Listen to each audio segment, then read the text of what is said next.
বাদশাহ বুজুর্গ হল থাকবা সত্যিকার অলি থাকবা তারা এগারো হাজার মহব্বত টাকা লাগবে কারণ এরা মহব্বতের সিঁড়ি না পাইলে আপনার রাসূলুল্লাহ মহব্বত পর্যন্ত পৌঁছিতে পারতাম না। এই সাহাবী কিন্তু মহব্বতের কথা বলতেন না টাইম কোনো তার কথা তারা বোঝা গেছে আমি বালা কাম বেশ করতাম পারি না আর ওনারা রোজা রাখি তখন রোজা রাখি না বলা কেমন কিতাব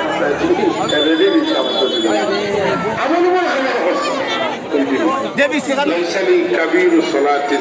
ولا كثير صيام